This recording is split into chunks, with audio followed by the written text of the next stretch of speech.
Sabe aquele momento, depois que você peca, que bate aquela culpa, bate aquele sentimento que você fala assim, caramba, cara, o que eu fiz? Não deveria ter feito isso. Pois é, nesse vídeo aqui eu quero então te ajudar, te dar algumas dicas práticas e bem rápidas sobre o que você pode fazer quando você peca. Se você não me conhece, eu sou o Matheus Melo. Estou muito feliz que você está aqui comigo. Se você não é inscrito no canal, se inscreve. Tem muita coisa boa aqui nesse canal. A gente pode se conectar mais. Não esquece de ativar o sininho para receber as notificações sempre que sair um vídeo novo. Se você gostar desse vídeo, deixa o teu joinha também e compartilha com seus amigos, porque assim mais pessoas podem ter acesso a esse conteúdo. E nesse vídeo, então, eu vou dar para você aqui 5 dicas práticas que você pode fazer quando você pecar, para te ajudar não somente a resolver a situação, mas também a começar a crescer em liberdade e vencer o pecado na sua vida. Então vamos lá, primeira coisa que você deve fazer.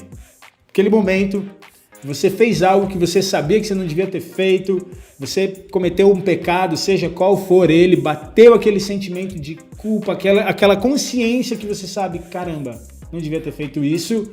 Então a primeira dica para você, e eu falo para você o seguinte, fica até o final porque a última dica é a mais importante de todas, beleza? Mas a primeira coisa é muito simples, é você orar. E eu sei que nesse momento é difícil, a gente não consegue orar. Na verdade, tudo que a gente menos quer é orar porque a gente está envergonhado, a gente quer fugir de Deus. Mas grava isso, você nunca deve correr de Deus, você deve correr para Deus. Ele é a fonte de graça e amor. Deus não é um Zeus. Entenda isso, Deus não é um Zeus que está lá no trono de barba branca com um monte de raio na mão esperando para mandar esse raio sobre você. Não, o que Deus mandou não foi um raio sobre você, Deus mandou Cristo para morrer por você. Cristo para pagar o preço no seu lugar na cruz e pagar por todos os seus pecados. E existe perdão e graça abundante para você. Então quando você pecar, a primeira coisa, ora. Fala com ele, fala, Senhor, eu me arrependo disso, eu não queria ter feito o que eu fiz. Me ajuda, eu sei que existe graça, me perdoa, eu recebo do seu perdão. Eu recebo da sua graça e ore nessa atitude. Procura ter uma atitude de confiança, entende? Porque a tristeza, segundo Deus, ela opera o arrependimento. E o arrependimento é quando você é atraído a Deus pelo coração dele, se importando com o coração dele.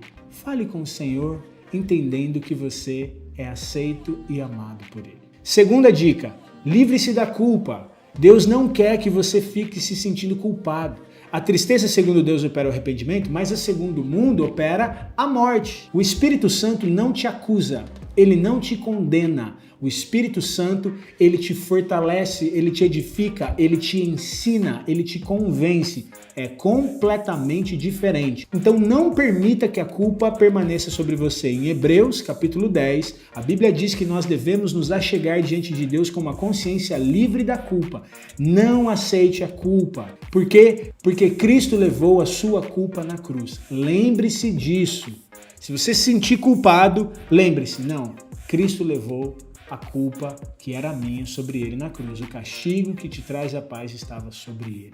Terceira dica, e aqui uma das mais importantes de todas, identifique o porquê você pecou. Assuma a responsabilidade sobre o seu erro. E como você pode assumir responsabilidade? Identificando o porquê você cometeu aquilo. O que te levou a fazer aquilo? Pare de maneira consciente e identifique isso. Essa é até uma razão para você orar, certo? O primeiro ponto não é orar. Você pode orar falando, Senhor, por que eu fiz isso? O que me levou a fazer isso? Eu não quero entristecer o teu coração dessa maneira, eu não quero fazer aquilo que te desagrada. Então, me mostra o que foi que me levou a cometer esse erro. Porque muitas vezes os nossos comportamentos pecaminosos são provocados por mentiras que nós carregamos no nosso coração, crenças equivocadas que nós temos.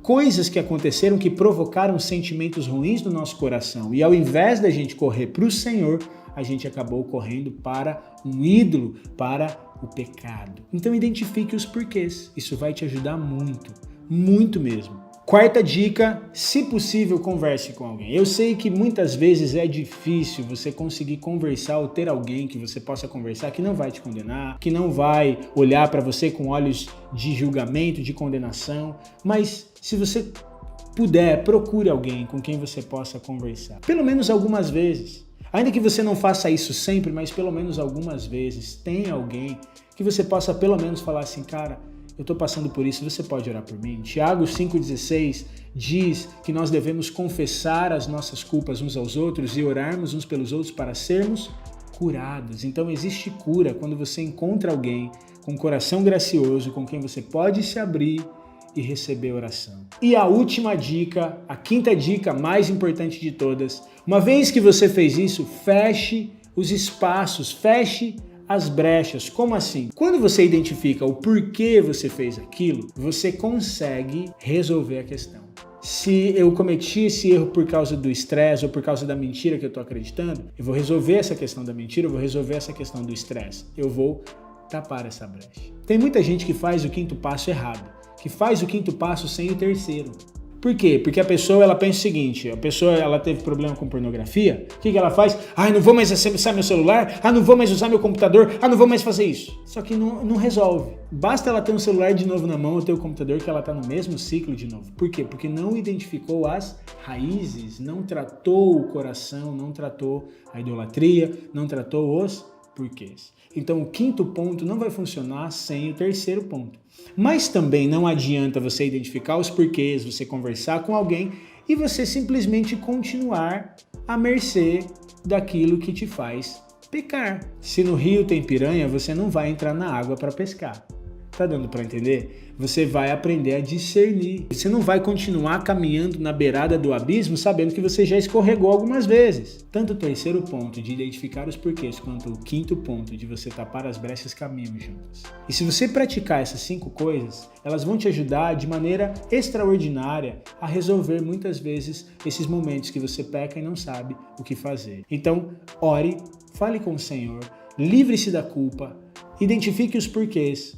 Se possível, converse com alguém que possa te ajudar e faça o possível para tapar as brechas, uma vez que você identificou as possíveis causas de você ter tido aquele tipo de comportamento. Agora, o mais importante de tudo é você saber que não é pela sua força, não é na força do seu braço. É pela graça de Jesus, pelo poder do Espírito Santo. Todas essas 5 dicas só são possíveis se você renovar a sua mente e entender a graça de Jesus e o amor de Deus por você.